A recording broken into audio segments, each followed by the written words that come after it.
Soli cannoli. Remember that.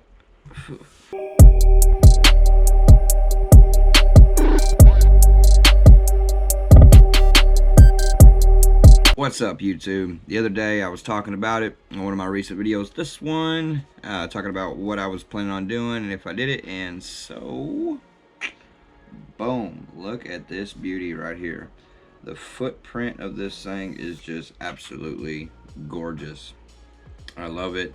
Can't really do a side-by-side comparison in the video because I am actually recording on my 7.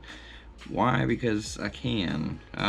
But here's a picture of the two comparison, the 7 and the 9 side by side. Much bigger the 9 is. It's bulkier. It's got a good feel to it. Me, I'm one of those guys that like weight into things, and this is a super plus to me. I don't know how much of a super plus it's going to be riding on my dye mask, but we'll get there when we get there. But anyways, I told you I was going to get this and why I was switching over from the 7 to the 9. But it is a no-brainer. It really is. So let's see about this thing. First, I got the quick start on there. So the very first thing you will notice on this one, besides the 7 or the 8 or anyone else, is the front-facing camera. Isn't that great? Some people's not going to care, but you can use that for different aspects. Me, I like to use it because this would also be something I'm going to be using in here to vlog with. That's the biggest thing for me as a front-facing camera, is to see where I am in frame. You can adjust this and to a settings of whatever you want. But thank you, GoPro. Like, seriously, thank you. Like, we've been waiting on this. If you've seen my 7, actually you've seen in the picture just then that I actually have the front screen of mine on my 7, which isn't a, you know, not like this kind of front screen. Just tells you what you're recording, your file, yada yada yada. It was shot out. Yeah, I had it in its original case. That come with it at the time. Didn't have it in a waterproof case. Bow, got shot, so it cracked. It still works fine, obviously, but what GoPro ended up doing with anyways, instead of having to have this mount of these cases of the 7s and the 8s and so on, or the 7s, excuse me, the 8s actually have the same thing, the same feature, but GoPro has the flip out hinges right there that's going to adapt onto, say, to go onto my Gorilla Pod just perfectly. Sits right in there. I do not have to have the housing for it in any kind of way, which is a plus side. But this will be sitting in a housing. On Instagram, I'll post what it'll look like, my vlog setup for this thing later on. And I may shoot a picture on my Instagram of the new case that I got coming, but it's not really anything fantastic. But one thing that I'm super pumped about is the 5K footage. Yeah, I said that. Like, I know that's not going to mean much to a lot of you guys, but the 5K footage that this thing will put out, that's awesome. Now, the 7 already did the 4K, but the 5K coming from this thing is just uber super slick. It just truly is. But let's go ahead and get into the custom settings of what I do to this thing. Now, I have some that I have for video, and I have some that I have for photo. 2 different settings. You may want to take photos with this thing. Here is a picture I took out yesterday. All of it. This is actually the GoPro colors. I did not take it in a flat profile. Normally I would, but just for the sake of argument, that's the GoPro colors. That's JPEG. I mean, it kind of just speaks for itself. It's awesome quality pictures. These do not do great in low light, but they do awesome in daylight. But nonetheless, so the video settings for me that I like to use is if you go into your camera and on the very front you will see, actually on this one, I don't know how well you'll be able to see it through there, but I actually have where it says Epic. You see Epic, you can see me, Epic. You're going to push onto that Epic or whatever. So now this one gives you the options of custom buttons that you can make. It automatically comes with the standard, activity, cinematic, you get the slow-mo, yada yada yada, but I have an Epic, which is my custom settings. So on those custom settings, what I like to record, what I have it set at the moment, and which will be for running and gunning, because remember, if you're going to be running in 4K or 5K footage, not only do you have a bigger file size on your memory card, but it's going to run your battery down faster. It just is. Keep that in mind, guys. So you can, if you want to run Premiere Pro, whatever post you're using to create the videos, if you're doing it on your phone, I don't know how to go about it. But if you're going to use Premiere Pro, which I suggest you should, you can fix things in post. You can put it in our 1080 and pop it out in 4K. It's not really a big deal. But where am I at? Okay, so yeah, on the 1080, I run it at 30 frames a second at 1080. If you want to get a little bit more open, if it's a cloudy day, you can run 24 frames a second. If you want to, you think you may be slowing something down, then go ahead and you can go into 60 frames a second if you want to, and you can actually record slow-mo all the way up to 240 frames a second. I believe iPhone does that, but I don't think many of y'all are going to be running around with an iPhone while playing airsoft. I'm personally not, so I don't know about y'all. But I like the super view because I want y'all to see all the field, and as much as I could show you to be from the POV stance from my forehead, I want you to see as much as possible. What's going on around me, you know, seeing things that I might not see at that given time. But the hyper smooth, this is awesome. Now I want to show you this real quick. I got it on boost, and I suggest that you keep it on boost. Now I know you might not be able to see this too well, but watch. Now if you can think when I'm running, or you're just running and your GoPro is just going nuts, right? Now if you see me tapping the screen, I promise you I'm not moving. In post, I'm not gonna move. That is great smoothness to that. The in-body stability to this thing is just amazing. It really is. The 7 has a great in-body stability, IBS. But if you go to some of my videos, some of them you can see it like this, but it is kind of bouncing around. I am running pretty hard. But this is gonna make it even better, even smoother for you guys to be watching. Here's a really cool thing, is the horizon. Now if you watch me turn the camera, you see me staying like that, because that video is going to keep it like that, is I'm going to shift. You see my body shifting?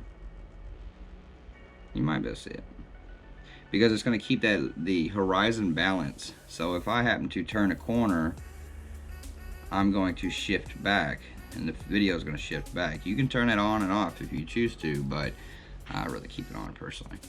And what I like to do also in hindsight, this has hindsight. So if you turn it on, what it's actually doing is recording a few seconds ahead of time before you actually hit record. It's kind of like a little safety feature.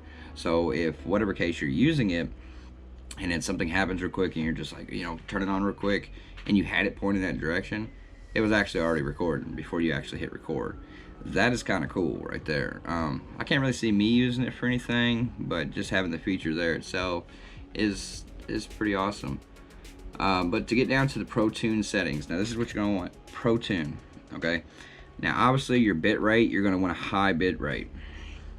Your shutter, you can keep that in auto. You really can. It does pretty good, unless you put ND filters on it, where you want like a more motion blur, like a real motion blur. I don't know how well you're getting it on this. I think I have you set on auto. Don't hold me to it for sure on this one, but that's what's going to be within motion blur. So you're slower. If you're wanting more natural look, you know, like waving your hand, you should see some blur there. With a higher shutter count, my hand really won't be blurry. And it actually it's kind of weird, because you want something more natural to the eye, and not, you know, your eye sees a blur. You want, you know, the camera to see a blur. But nonetheless, I think there's a gnat in my room buzzing me around. Yeah, he's gonna have to die.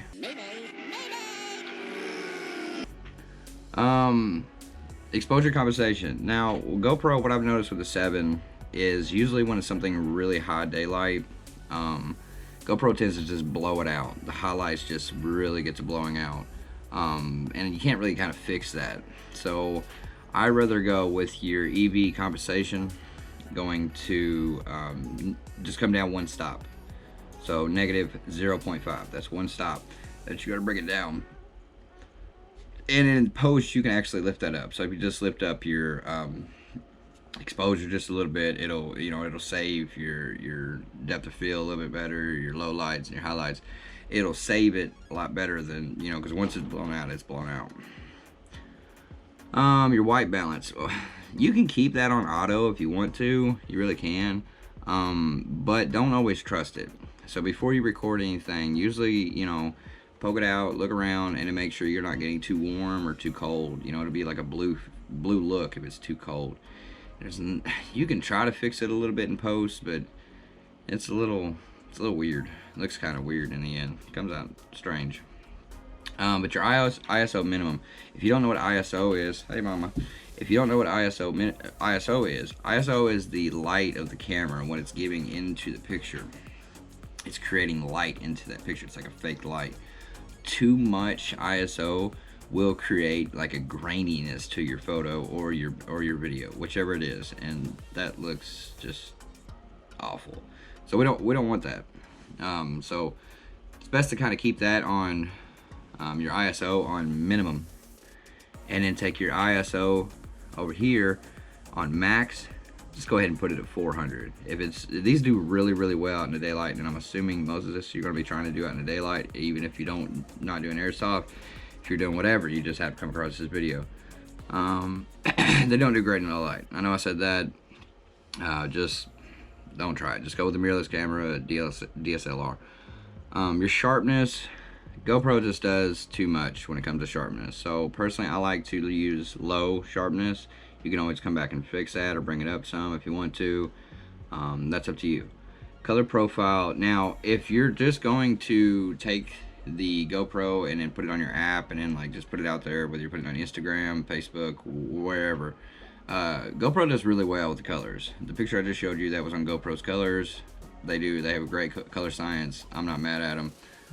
But me, I particularly put everything through Premiere Pro or Lightroom. Usually, unless I'm just on a hurry real quick and I just like out and about, then I might just, you know, load it onto Instagram with the color format of GoPro. So you can do that just by clicking onto it, and you'll see flat, and then you can get GoPro's colors.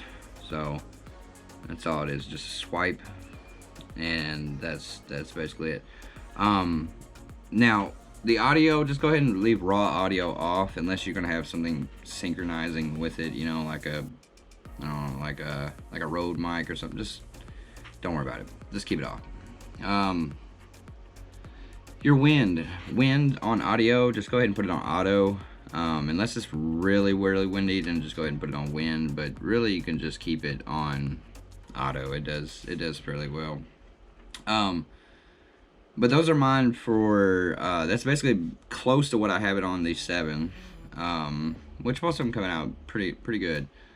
But if you go back to the front, this one you also have the time warp and time lapse. That'd be a totally different video if y'all want it, but there's plenty of them on YouTube. There's no need for mine. So this is pretty awesome too. On your photos, you have options for things for just a regular photo, some burst, linear view, you know, night photo. Nights, it has the option. There's night video too, but again, they don't do all that great. It's a small sensor, high resolution, or high pixels. Trust me, it don't fit too well. It's not the biggest sensor. So if you're just doing like a regular photo, you can go in there and you can set those. If you want to, go over here, set into it. Now, what I usually, these are what I use for regular photo. Now I like raw output. Raw output's going to give you the most information about the image. And the reason I like using that is because, again, I like taking things into Premiere Pro and color grading and putting LUTs on it, you know, so on and so forth. That's what I like to do myself. But almost the same thing here. So if you go down to your Pro Tune settings on photo, the shutter, you can do it in auto unless you want it really fast, but you know, it does fairly well for the auto, so I'm not against it. Again, with the exposure with GoPros, just -5. Just go ahead and put it down, -5. Your white balance, you can go auto on this. On photo, it does a little bit better than it does on video.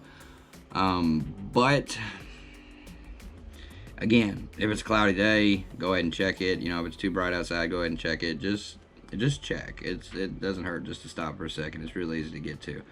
Your ISO minimum, You can do, you know, 100. Your max is what I got at 100 too, because I don't take these in dark at all. Like if it's outside, best light, best pictures outside. So the sun's going to create all the light. I don't need to be putting fake light into the picture itself. And again, on this, the sharpness is low. But yeah, those are mine for that. But you can do, you know, you can zoom into these things. It has a really good zoom. You don't lose too much quality. It has burst mode. The burst is great. I mean, you can set it from, you know, a couple pictures a second, 10 pictures a second, or 30 pictures a second. That's fast, y'all. Like that is fast. 30 rounds a second. Like, yeah, that's basically the same thing. That's our field with a fire or the airsoft gun. So think of how many bullets that is, or BBs that is, in a second. Yeah, this does that too. So that's really great for capturing just like crazy moments, you know, where somebody's running or something and you're really trying to get, you know, that moment. And you can do that. You can just, you know, just start firing at them with the GoPro, you know, and it's wild, but it'll catch that moment and it'll stop that moment, you know, just long enough to get that picture. But yeah, man, these are super dope, man. If you pick up the 9, and gets playing with it or anything, or get the option to use it. Now this does have, I don't have one. I may get one, I may not, because they don't build cases for them. So I don't know how much use I'd really have for it. But they have a GoPro Lens Max. I think they're around $100. But they are in a case where really, like, this is pretty nuts, and it's some sorcery type stuff that you can have the lens on there, the GoPro Lens Max. Just take this one off, put that one on. Which, hey, just side note, don't get, you know, 8s. 8s are great, but make sure you protect 8s because they do not have these replaceable lenses. You cannot remove that lens. But that's a side note. But for that 9 Max, is I can literally take this camera and just flip it like that, and the footage will never move. I'm serious, it'll never move. It's like nothing happened. It's some crazy technology, sorcery type stuff. Like, it is really neat. I'll put some links down here in the bottom somewhere or in the comments where you can see it. It's pretty neat. I wouldn't use it much. I have no real reason to be using it. But if I wanted to, then I don't know, I may get one later on. And my light has completely died, so y'all probably watched my complete picture just slowly just sit here and drop. Let's pick this up just a little bit. Okay, but yeah, man, so back to the main question: is it worth it to go from the 7 to the 9? Absolutely. If you got it, or if you're thinking about getting a GoPro and you're like, I don't know if I want to get the 7 or a 9, bro, go with the 9. Just go ahead and just jump in there and pay the little bit extra and go with the 9. It's totally worth it. Again, the profile to it is bigger. It is. It's awesome, man. But this front facing screen, especially for any of these vlogs, things like this that I'm doing, or, you know, when I set this thing up on my Gorilla Pod and go out and about, you know, you can really just, you know, see where you're at, see what's going on in your frame. Which is super cool. So this is what, when I'm not running and gunning, this is what my 7 did, and now this is what my 9 will be doing. It'll be sitting on my Gorilla Pod.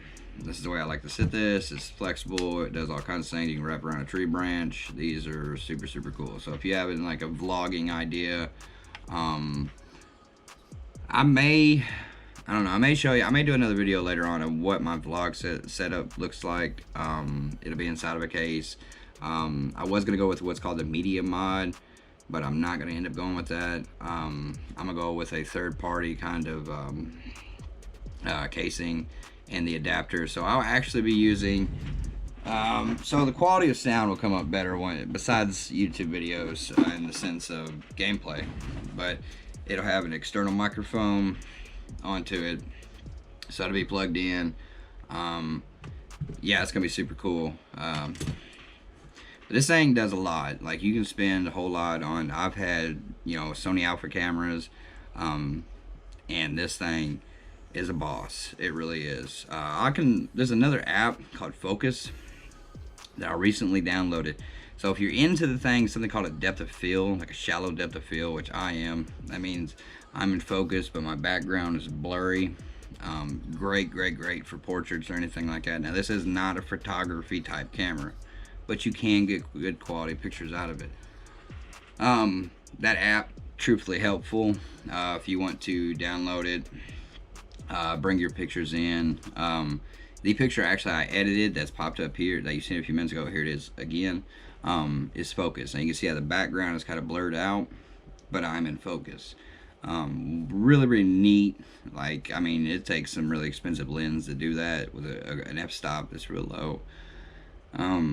If you don't know what I'm talking about on some of them things, just trust me, it's good quality stuff that people like and people enjoy. I truly enjoy. But yeah, man, GoPro Hero 9, go get it. You'll love it. I mean, if you want it, if you're thinking about getting it, I'm serious, it's totally worth it. I know I ain't nobody, but just trust me, go get the GoPro Hero 9. But yeah, man, hopefully, as long as my case comes in for this thing, I'll be recording with it a little bit this weekend. I might do a game that's in 5K or 4K, just to show you what it looks like. Not all my video, if I post a couple, not all of them will be in that same, just so I don't fill up all my cards and kill my battery so soon, because these batteries are a little bit bigger. So keep that in mind. If you get the 7, if you have the 7 or the 8 and you upgrade to the 9, you're gonna have to renew your batteries because they are bigger. But until then, man, y'all know what it is. Every single time, game on, and I'll see you on the next one.